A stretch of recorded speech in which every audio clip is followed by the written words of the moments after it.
Welcome back to the conversation. We have a very special guest today, all the way from the UK, Dr. Sarah Myhill. Thank you for being here. Welcome. My pleasure. Thank you for having me. Oh, this is going to be one of our favorite discussions on this summit, without a doubt. You are a mentor to me and Ari when we sat down and looked at who we would want to bring on this summit. Your name was at the top of the list. And, let me introduce you to our audience if they don't already know you, but you have a special interest in chronic fatigue syndrome and myalgic encephalitis, and you've written 3 scientific papers on the role of mitochondria in this disease, and you're an author of multiple prize-winning books. My favorite is Chronic Fatigue Syndrome, It's Mitochondria, Not Hypochondria, because as somebody who worked for 20 years in the conventional medicine space, I definitely diagnosed people with hypochondria in my past. I know better now. But also what I want to share with our audience as we get going here is they should really be listening to you also because you have had a lot of friction with the medical community and they've tried to cancel you. Can you talk to a little bit about that? Absolutely. I did in my medical career, my first 20 years was in National Health Service conventional practice. And then I realized I didn't have the clinical freedoms I needed to be a good doctor. I went independent in 2000. So I've been working as an independent physician since then. And my view is that all information should be freely available to everybody. So everything I think or if I have new ideas, I put it up on my website where anybody can access it. And then whenever I see patients, I always write to their GPs and tell them what I'm doing. Now, other doctors don't like this. And I'm now have been endlessly reported to the General Medical Council. I'm the most investigated doctor in the history of the GMC. And one of the funniest comments that came out of the GMC, because I invariably do Freedom of Information Act searches to find out what they're thinking. The GMC advisor, Queen's counsellor then, Mr. Tom Kark, commented, the problem with the Myhill cases is that all the patients are better and none of them will give witness statements. So that was the problem. They couldn't nail me for anything. And I've recently, so up to case 38, the current score is Myhill 38, GMC nil. I now have 5 cases against me for advice that I've given for treating COVID patients. And we know there's now a wealth of evidence that vitamin C is very helpful, that vitamin D is highly protective, that ivermectin is effective, that wearing masks is completely useless. But I've been told by the GMC that the advice that I'm giving is potentially lethal to patients. And it's complete and utter nonsense. These are all things that we know, interventions we can buy over the counter. Any vitamin store will stock them. It's nonsense. So this is an example of how anybody who goes against the official narrative for recommending treatments for COVID gets slated by their regulatory body. Right. And here in the United States, for those of you wondering, what she's referring to would be synonymous with the American Medical Association and the FDA. So basically the same powerful organizations in the UK are trying to stop her. So Dr. Myhill, we are very curious what you have to say, and our audience definitely wants to know. And as I already told you, we should be listening to and following anyone who these big organizations are trying to censor and quiet. This is the exact trail we should be following. So without further ado, let's get into this interesting conversation. Now, can you first off just unpack for me the whole concept of it's not hypochondria. So these people that we care for in our practices who come with chronic fatigue, and no matter what, we seem to try all these different methods to support them, and they still have fatigue and they get labeled as hypochondriacs. So what's really going on here? And I know you have a great analogy to help us understand mitochondria function in the body. So I can't wait for you to unpack all of that. Okay. Well, the key point to functional medicine, naturopathic medicine, orthomolecular medicine, it doesn't matter what you call it, is to recognize or to work out what the mechanisms are by which that patient has symptoms. Now, we tend to talk about chronic fatigue syndrome and ME in the same sentence, but they're actually different pathologies. So the symptom of fatigue, chronic fatigue syndrome, is all those symptoms which arise when you have poor energy delivery mechanisms. In ME, you have poor energy delivery mechanisms and inflammation, chronic inflammation that might be driven by chronic infection like Lyme disease or mycoplasma. It might be allergy or autoimmunity. Real quick, can you talk about ME? So myalgic encephalitis is what ME is, and our audience might not know what that is. Can you tell us? Everybody knows what chronic fatigue syndrome is, but tell us what ME is in layman's terms. ME is a clinical picture. It is not a diagnosis. We have to ask the question why. And in ME, you have part chronic fatigue syndrome because they're very fatigued. They have poor energy delivery mechanisms. But in addition to that, the immune system is activated. They have inflammation. And we have to ask, why is the immune system activated? What is driving that inflammation? And it might be a chronic infection. It might be an allergy to a food or an inhalant or a chemical. It might be autoimmunity. But regardless, we always, and there are many overlaps between poor energy delivery mechanisms and inflammation. But regardless, we always start off with energy delivery mechanisms. Okay. Because if you can improve energy delivery mechanisms, even if that person has ME, they'll feel better, but then you will give the immune system the energy that it needs to deal with a chronic infection. So the two, dovetail nicely, but I always start with energy delivery mechanisms. And the analogy that I love to use, because I get it, my patients get it, is the car analogy. Because, our bodies are basically a machine. All right, complicated machine, but a machine all the same. And for our car to go, there are 4 important factors. I'm no mechanic, but what I do know is you've got to have the right fuel in the tank. I've got an old banger out there that runs on diesel, but if I put petrol in it, it won't go. You've got to have the right fuel in the tank. And then you have to have the mitochondrial engine. And what those engines do is they take that fuel and in the presence of oxygen, they burn it to generate energy. And the engines are called mitochondria, and they are common to all life that we know, bar simple yeast cells. So my dog, those sheep out there, horses, goats, daffodils, grass, they all have exactly the same engine. It's called mitochondria. And then we have to have those mitochondria then has the right control mechanisms. And for the mitochondria to go at the right speed, we need a thyroid accelerator pedal, and the underactive thyroid is very common. And then in response to demand, in response to stress, we need an adrenal gearbox to allow us to move up a gear to cope with the extra demands, which might have been a saber-toothed tiger leaping out at primitive woman as she was trotting through the jungle, or it might be me talking to you now. So we have to get all those 4 things in place. And more importantly, we have to do them in a particular order. Now, when I first started off in this game, I was pretty hopeless at it, I have to say. And I was throwing ideas and patients saying, well, try this, try that, try the other. And I now know, and of course, what they do is they cherry pick the easy thing, which is understandable. They say, I'll buy a few supplements, I'll take some of those because that's easy. But the single most important thing to do is the paleo ketogenic diet. We've got to get the fuel in the tank right. And our mitochondria, our engines, they like to run on ketones. And one of the reasons why we're seeing epidemics of fatigue and ME is because the Western world fuels its body with sugars and carbohydrates. Yeah. And the reason we do that is because they're addictive and we eat them in an addictive way. And I can tell a carbohydrate addict simply by asking, what do you have for breakfast?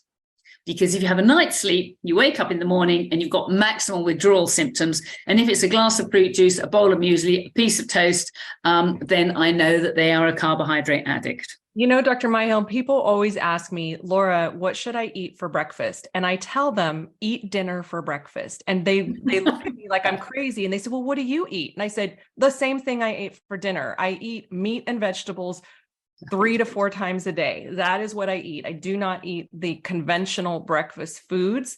It's dessert. It would be very rare. So everyone, wrap your mind around the fact that breakfast doesn't have to look like society tells us. In prehistoric times, indigenous cultures, they did not eat porridge for breakfast. They ate meat and correct. Yeah. And many of the time they wouldn't have eaten at all.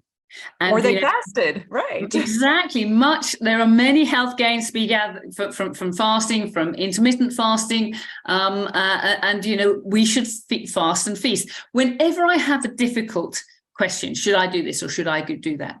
I always go back to first principles. I go back to evolutionary biology. What did primitive women do? Did she get 3 meals a day? I don't think so. She would have fasted and she would have feasted. And in the autumn, there would have been a glut of foods. There would have been an excess of root vegetables and fruits and nuts and seeds. And yes, those are carbohydrates. And yes, she would have feasted on them. And yes, she would have got fat. But getting fat, of course, is survival value for the winter. And we can tolerate quite a bit of that. We can tolerate quite a lot of carbohydrates and sugars, but what happened in primitive times is she ran out of those foods. She ran out of those foods because she didn't have storage facilities, etc. But the reason why she ate those foods and overate those foods and got fat is because they are addictive. And of course, we can eat those foods all the time because of modern agriculture. And so people do. And they don't appreciate that addiction is what's make them eat and eat and eat. And they eat foods for reasons of addiction, not because they are full of micronutrients, that they've got the right oils in them, they've got the right balance of proteins and fats, and so on and so forth. So I have so many questions. I have so many questions here. So why, can you just help our audience understand? And I have 2 questions. Why are they addicting? So what's happening in our body and our brain that makes us want those things? And number 2, what do you have to say about the vegan movement, knowing that primitive woman probably was not a vegan? Well, we know that they're addictive. The reason they're addictive is that's an evolutionary benefit, because it meant that primitive woman and primitive man ate and ate and ate and got fat. It's probably the mechanism of addiction is probably because when you eat sugars and carbohydrates, you get a high blood sugar. And that in the short term is rocket fuel. It does give us an energy hit. It's like having caffeine. It gives us, a brief energy hit. But it's the old story. You can't have an upper without a downer. And that's why they are addicted, because you have the upper and then your blood sugar drops and you want something else. And whatever goes up must come down. Whatever goes up must come down. Okay, got it. Go ahead. And again, veganism is not evolutionary correct food. I understand why people do it for reasons of animal welfare and they think it's to feed the world. I'm not sure I agree with that argument. But what I do know is I have a high proportion of vegetarians and vegans in the patients that I see with chronic fatigue syndrome and ME. It's not evolutionary correct food. It's often high in carbohydrates. It's often low in fat. And that is not good news for the body. And do they get better if they decide to add some animal product, more animal product? It is possible to recover on a vegan diet. It is possible to do a paleo ketogenic vegan diet, but it's jolly hard work. And one of the problems of people that I see is they haven't got any energy. And so I'm then asking them to put in a huge amount of energy to do a paleo ketogenic vegan diet. And that's an extra dimension of difficulty. So I encourage people to eat animal foods, and most people will eat eggs. And many will go on to eat fish as well. And with eggs and fish, we get an awful long way. Oh, good. Okay, so just to reorient our audience, we're talking about the 4 energy delivery mechanisms, and you've just covered fuel, and now we're going to go on to the mitochondrial engine, right?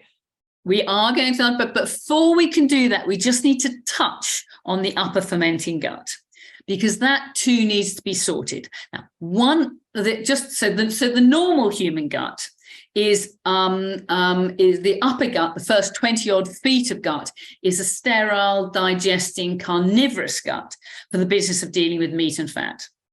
The lower gut, the large bowel, the last 3 foot of bowel, is a fermenting gut for the business of dealing with fiber. It's a vegetarian gut. Now, one of the problems if we eat a high carbohydrate diet is we overwhelm the ability of the upper gut to deal with those sugars and carbohydrates. The stomach can no longer sterilize the upper gut. The bacteria and the yeast move in. And of course, whenever we're eating food, it's covered with bacteria and yeast. Those bacteria and yeast then start to ferment. and the upper gut becomes a fermenting gut. Now, this goes under lots of names. It's called small bowel bacterial overgrowth. It's called the auto brewery syndrome, because if you have yeast fermenting sugar, then you will produce alcohol. Helicobacter pylori is one such example of an upper gut fermenter. But the point is, it doesn't matter what the microbe is, the treatment is the same. And if you have got an upper fermenting gut, it's a disaster, because when you start taking those expensive vitamins and minerals, you just feed the fermenters. You don't feed yourself. And in addition to that, that upper fermenting gut ferments to produce a whole heap of toxins like alcohol, D-lactate, hydrogen sulfide, aminoalkyl compounds, and all these poison mitochondria. And the business of detoxing them in the liver uses a lot of energy. So having done our ketogenic diet, what that does, it helps to starve out those upper gut fermenters and reduce the amount of fermentation there. And then we can add in that vitamin C, 5 grams in the morning, iodine. I use Lugol's iodine, 15 drops, 15%, 3 drops at night. And both of those contact kill all microbes. So by dint of doing these very simple things, we sort the upper fermenting gut. And once you've sorted that, then you can get the goodness from food. Then you can get the goodness from the micronutrient supplements, which actually we all need. So that puts us in the starting blocks, as I call it. And so we've got the fuel in the tank, right? And then absolutely, yes, we move on to the mitochondria. Now, mitochondria, as I said, are the engines of the car. It's something we learn at medical school. And I learned about this in the 1970s at medical school. It's something you stay up the night before on black coffee and regurgitate onto the biochemical paper, hoping that you've done enough to pass. And the reason that we weren't interested in mitochondria there is because they didn't seem to have any clinical application.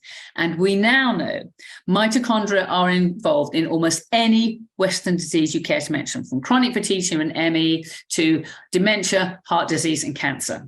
So this is something we should all be looking at in order to live life to our full advantage.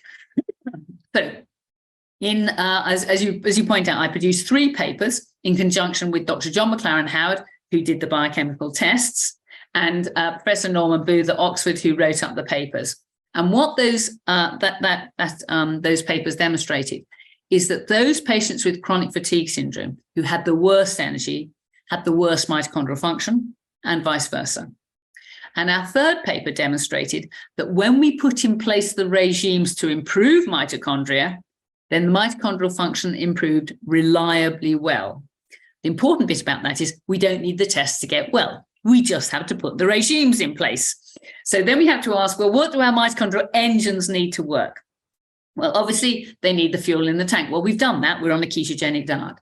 Then there are some raw materials that are essential for mitochondria, and we measured levels of all these things as part of our mitochondrial function tests.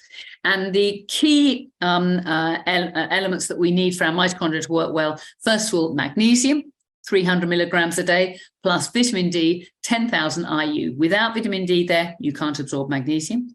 Coenzyme Q10, 100 milligrams. Vitamin B3, niacinamide, 1,500 milligrams. Acetyl L-carnitine, 1 gram, and possibly D-ribose. And all those nutrients are deficient in a vegetarian diet. Oh, and man.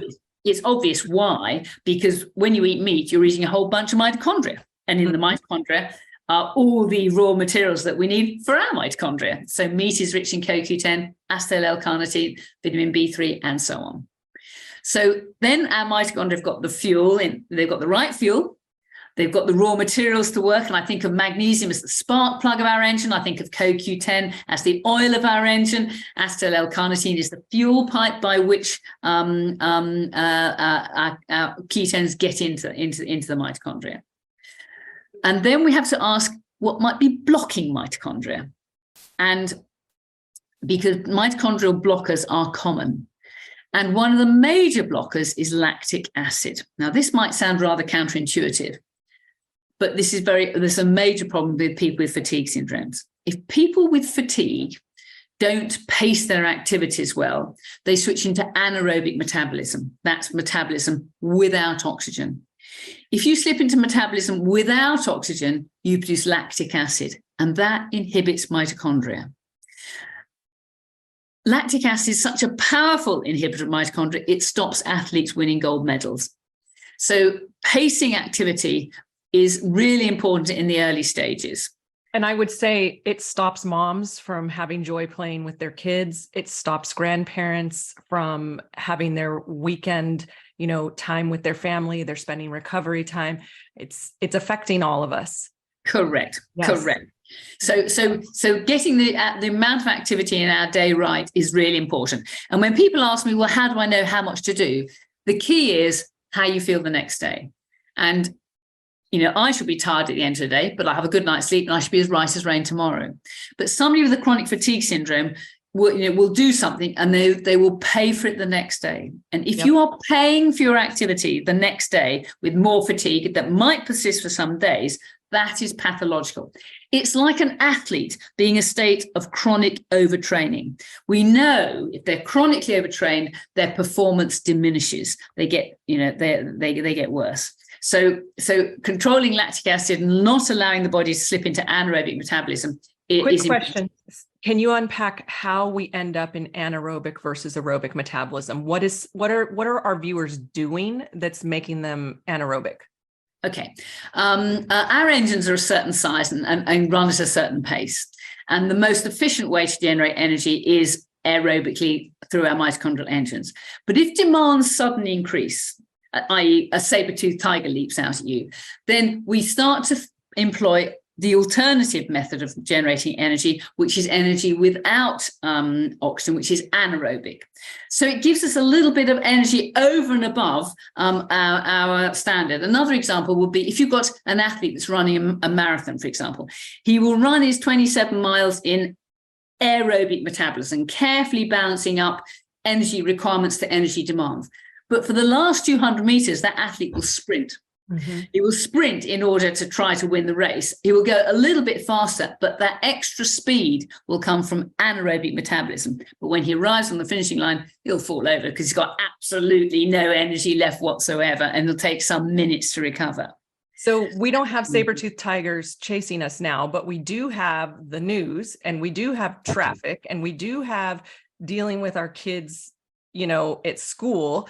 And so is that going to cause the same problem, that same stress? It's possible, yes. I mean, what we do with those stresses is we use adrenal hormones to increase mitochondrial output. And, cortisol and adrenaline can increase mitochondrial output. It can double mitochondrial output. Mm-hmm. But if we've got the mitochondrial reserve to deal with that, then all is well. But if we haven't got the mitochondrial reserve, then we will go into anaerobic metabolism. And we all know this. If I walk, I can walk up a hill quite well. But if I run up a hill, within a few, 20 seconds, my legs are aching and painful, and I just have to stop. And that's lactic acid burn in the muscles. My muscles are going to anaerobic metabolism, and I'm getting lactic acid burn. Got it. Okay. Thank you. Okay, keep going. So now, is there more to talk about on the mitochondria engine, or do we go to control now? We can now go to the control mechanisms, because that's covered the major issues. And as I say, we have the thyroid accelerator pedal and the adrenal gearbox. Okay. And although I do these two in parallel, the commonest problem by far is that the underactive thyroid. That is, as I call it, the accelerator pedal of our car. And that is a condition which is incredibly badly treated by Western doctors. So much so that it's prompted me to produce a book, and I've been very naughty. I've called it The Thyroid, Do It Yourself Because Your Doctor Won't. And the problems with the doctors is they rely on one single test to diagnose the underactive thyroid, and that's a TSH, a thyroid stimulating hormone. And if that's normal, the patient is told there's nothing wrong with you. And the key point to remember about the underactive thyroid is we diagnose it on blood tests and the clinical picture, which is so important. And there is a characteristic clinical picture of the underactive thyroid that people are not asked about.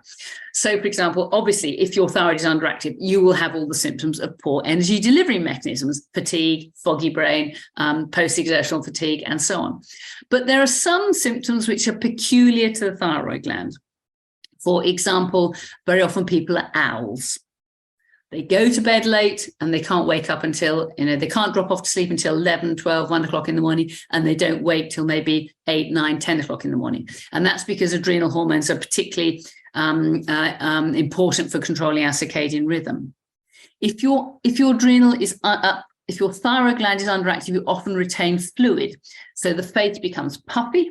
If you look at the tongue, it's often swollen. If you look at the side of the tongue, you sometimes get teeth marks on there.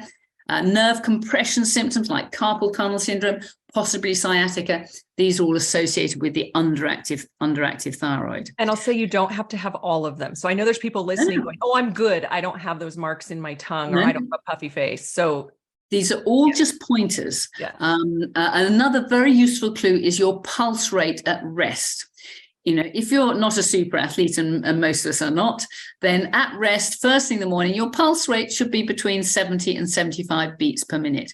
If it's consistently, in the 60s or below, that would very much point to the underactive thyroid. And of course, another very useful clinical clue is all these energy delivery mechanisms, just like a car going, if they're going slow, then if your car's going slow, then the heater doesn't come on. It's exactly the same in the body. If all these energy delivery mechanisms are going slow, then you will run cold. So a core temperature first thing in the morning is another very useful guide to the underactive thyroid. And what should it be? It should be 37.0 degrees centigrade. Okay, so in Fahrenheit, I think we're talking about 98 degrees. And if you're running 96, 97 degrees, correct, you potentially have an underactive thyroid. That is too cold. Mm-hmm. And another useful thing is very often people have thinning hair falls out, loss of the outer third of the eyebrow, rather dry skin. So these are all useful pointers that there's a thyroid issue. And if you've got the clinical picture of the thyroid, then we do blood tests to measure the thyroid stimulating hormone, but as importantly, the actual level of the thyroid hormones in the blood, a free T4 and a free T3. And the reason to do that is to see if there is biochemical scope for a trial of thyroid hormones. Now, thankfully, we don't have to go to a doctor to get these. One can purchase thyroid glandulars online, and in the back of my book, there's a list of all the suppliers in the world. They're not expensive. And the key is to start with a very small dose and build up very slowly. And the reason we have to go slowly is twofold. Firstly, thyroid hormones are quite long acting. So if you go too quickly, you get bioaccumulation. And secondly, thyroid hormones are not only responsible for how fast our engines go, they're also responsible for the size of the engine. They're responsible for the number of mitochondria. So as we gradually increase the dose, the mitochondria themselves duplicate to make more mitochondria, which means I'm driving around in a car with a big engine rather than a car with a little engine. And guess what? I want to be with a big engine. I want to be going around in a Rolls Royce, not a deux chevaux. So we have to go slow with the thyroid. And in parallel with this, I want to look at the adrenal function. And again, a feature of a poor adrenal function is if people say, I'm so intolerant of stress, something new comes along and I know I just can't cope with it, and it causes a great sense of dread or anxiety in me that there might be a demand on my energy, which I know I can't fulfill. So that's a very useful clue, and a useful test for adrenal function is an adrenal stress profile. Again, anybody can get this. Simple test to do on salivary hormone levels, and there are many labs in the States that do that, and we look at levels of cortisol and DHEA over the 24 hours, and that gives us very useful clinical clues. Okay, this is so easy to understand. I just want to thank you so much for making this so simple for our audience. I don't think I've ever heard anybody break this down so easily before. I know everybody's sitting like, what's she going to say next? What's she going to say next? They're on pins and needles right now. Okay. So anything else about are we done talking about control, or are we going full into gearbox now? They say the most important bit is the thyroid, and the adrenal comes along. I'll tell you a very common clinical picture that I see all the time, and that is the menopausal woman, because female sex hormones give us false energy. And when we get to the menopause and the female hormones fade away, that's when the fatigue often cuts in. So that's a very useful clinical clue from the thyroid. And in parallel with that, when we get to the age of about 60, almost invariably the adrenal gland is malfunctioning. And a very useful adrenal hormone, which I recommend because it's very inexpensive and anybody can get it, is pregnenolone. Now, all adrenal hormones start life as cholesterol, and then the adrenal gland synthesizes them into pregnenolone. And from pregnenolone comes DHEA, cortisol, and all the sex hormones. So it's the top end. It's also been dubbed the memory hormone. And guess what? As I grow older, I want to have a good brain. I want to have a good memory.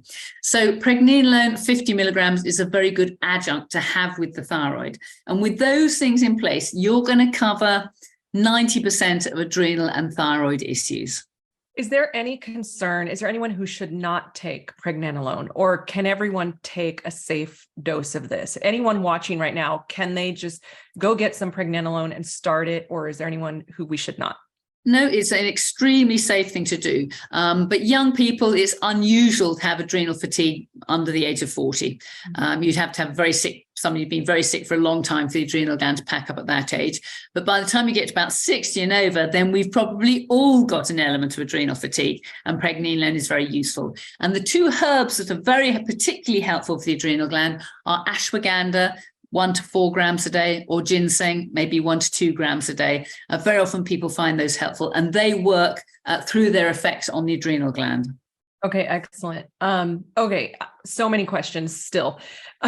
Now, we've all heard the term adrenal fatigue. I've definitely talked to many doctors who say, that's kind of a mislabeled thing. It's a mitochondria problem, not adrenal fatigue. And then, of course, the Western medicine world says adrenal fatigue doesn't exist. So can you help us shed light on all this semantics of what we call this and why Western medicine says it's a bunch of bunk, it doesn't exist, and what's really happening here?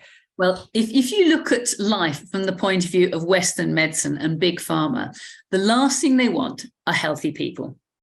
The big pharma's mantra is a patient cured is a customer lost. So the last thing they want is people with healthy mitochondria, with healthy thyroid glands, and with healthy adrenal glands, because those people don't get cancer and heart disease and dementia. And that's where big pharma makes all its money. So of course they're going to poo-poo all this stuff. But what we are talking about, what us functional doctors are talking about, has a solid root in science. And this was all established by Hans Seeley, a biochemist working in the 1940s and the 1950s, who wrote a wonderful book called The Stress of Life. And he was looking at the adrenal glands in experimental animals, rats, and he was stressing the rats. And when he stressed the rats and sacrificed them, you could see the adrenal glands had enlarged. When he stressed the rats and then gave them a break, he could see the adrenal glands had decreased to their normal size. When he stressed them unremittingly, without any break at all, the adrenal gland enlarged, and then it faded away and shrunk, and the animals died. And that was the first solid pathophysiological evidence that adrenal fatigue is a very real phenomenon. But it's been denied by the conventional doctors because they don't want healthy patients. Thank you. Okay. Anything else we want to teach before we move on to just grab bag of topics? Anything else you want to teach about mitochondria and resolving this issue for people? Because I think you have really created a very clear pathway of how our audience can support themselves with their mitochondria. I don't think I can add to it. It's very simple, and I don't, I hate it. I love to talk in a language that people understand. I love to keep things simple and plain so people don't get lost, because it's so easy to throw in, you've got to, do this detox regime or whatever, and complicate things. I like to keep the roadmap simple. I'm a great fan of the KIS, the KISS principle, keep it simple, sweetheart, which was the mantra of the American GIs during the last war. And the basic things done really well get you a long way. And these basic things don't just apply to people with fatigue syndromes. They apply to normal people with normal levels of energy who want to live their life to its full potential. They also apply to anybody with cancer, heart disease, or dementia, because improve energy delivery mechanisms, and you are going to reverse that pathology. So Keep it really simple. Just get on with it. Do the wretched diet and feel the benefits for yourself. I mean, I do lots of doctors, training for doctors and for nutritional therapists and the like. And I say to them, well, you must do these regimes yourself. Because if you can't do them, there's no hope of you empowering your patients to do them. And it also means you learn the tricks of the trade, that, you know, where things are difficult, what are the nice things to eat. I mean, I run regular eco-med weekends here for my doctor friends and for anybody who wants to come. They're free for anybody to come. And we spend most of the time talking about food. Because, you know, the paleo-ketogenic diet sounds challenging and sounds difficult, but it isn't. We can make some delicious meals, and we do. And by the end of the weekend, most people are in ketosis. So, you know, keep it really simple, understand where you're going, and as I say, just do it. Is there anyone who shouldn't do keto? I can't think of anybody should. And the reason why is it's the evolutionary correct diet. You know, if people couldn't do keto, they'd have been lost in evolution, you know, hundreds of thousands of years ago. What about people with low kidney function? Oh, it's desirable. I have I'll just give a quick case history. A young man who went to the Gulf War. Now, the Gulf War was the most toxic war fought. The guys there were poisoned by vaccinations, they were poisoned by organophosphate chemicals, they were poisoned by biological warfare. And when he came out, he ended up in hospital with malignant hypertension. He was unconscious for 2 weeks, scleroderma. And by the time he came to see me, he was on the waiting list for a renal transplant. His GFR was 18. That was the criteria. Anyway, of course, this was in the 1990s, the early 1990s, when I was working in general practice. We put in place all these interventions: ketogenic diet, nutritional supplements, sort out his mitochondria, and his renal function improved. His eGFR came back up to 56, which is almost normal. He came off the waiting list for renal transplant. His kidneys coped perfectly. So these are very powerful tools. They're not just you know, for use because you feel a bit tired. These are the tools that we start to treat and reverse all pathology, however serious it may be. Okay, thank you for sharing that, because I know we have a lot of people who are wondering, should I be doing keto with low GFR, because their Western medicine doctors are telling them they should not. Okay, so another question. Let's talk about toxins. So what you have just unpacked is all the steps to correct mitochondrial dysfunction. But what I would love for you to talk about is how we are being poisoned and how we are getting into this problem in the first place. Because in my protocols, when I work with people, we focus on all of the things that are foundational, like fixing your gut and detoxing, because we cannot get your mitochondria online and keep them online if you're full of organophosphates, pesticides, herbicides, heavy metals, chemicals from your skin products, your cleaning products. You know, the air we're breathing is full of, and we are being showered with chemicals. Correct. So let's talk about that and why it must be included in your protocols. When you're working with your practitioners, they must be talking to you about toxins. Okay. Well, all these toxins are new chemicals that the body is not used to seeing. And these toxins are like throwing a handful of sand into a finely tuned engine. You know, it's gonna crunch it all up, muck it all up, you know, in many different ways. And the body is remarkably good at dealing with toxins, but it can't deal with an overload. So we have to do our best to reduce the load. The single biggest load, almost certainly, is sugars and carbohydrates and the upper fermenting gut. The reason sugars are so toxic is when you burn sugars in mitochondria, you produce a lot of free radicals, which are highly reactive and damaging. By contrast with ketones, they flow through with minimal free radicals. So simply by doing the ketogenic diet and dealing with the products of the upper fermenting gut, you massively reduce the toxic load. But as you rightly point out, toxins fall into two main groups. I mean, first of all, we have to do our best to avoid them. Cosmetics, and the bottom line is, if you can smell something, it's in the brain. And the second point is, you should put nothing on your skin that you're not prepared to eat, because these toxins all pass through the skin very readily. So that limits. So guess what? There's very little I put on my skin. So that's the second point. But then toxins basically fall into two groups. We have the pesticides, the volatile organic compounds, the smellies, the perfumes, and so on. And we can get rid of those with heating regimes. Now, I know this because I put endless patients through heating regimes, measured levels of toxins either by fat biopsy or blood test or urine test, and in every single case, the level comes down. And so these days, I don't spend a lot of money on tests to measure a toxic load because I know the heating regimes work. And I've collected, well, many patients, but broadly speaking, 50 heating regimes will halve your total body toxic load, and it comes down exponentially. So 50 will get it to halfway, another 50 to a quarter, another 50 to an eighth, and so on. And the heating regime I prefer best, because most people can do it, is Epsom salts bath. Now, for Epsom salts, that's magnesium sulfate. Now, the point is everybody's got a bath, or most people have got access to a bath, and Epsom salts are very cheap. Now, I can buy 20 kilos for about £25, so each bath costs about 50 pence. That's about $1 in your currency. So, and the point is, when you soak in a nice hot bath, the heat mobilizes toxins in the subcutaneous, moves them onto the lipid layer on the surface of the skin from whence they're washed off. And at the same time, magnesium and sulfate absorb through the skin, and magnesium deficiency is very common, and sulfate also helps us to detox, and sulfate deficiency is common. So that's my favorite, that any heating regime will do. So if you're a fit athlete, going for a run and sweating and then showering off afterwards, that's key. If you don't shower off afterwards, the toxins simply get reabsorbed. So whether it's far infrared sauning, traditional sauning, Epsom salt baths, exercising, it doesn't matter. They all work.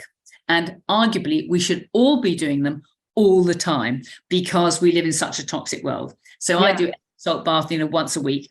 Now that will get rid of the pesticides and the volatile organic compounds. And I know that because I've got the data to show so. The tricky one are the toxic metals. Mm-hmm. Because toxic metals get stuck in the body.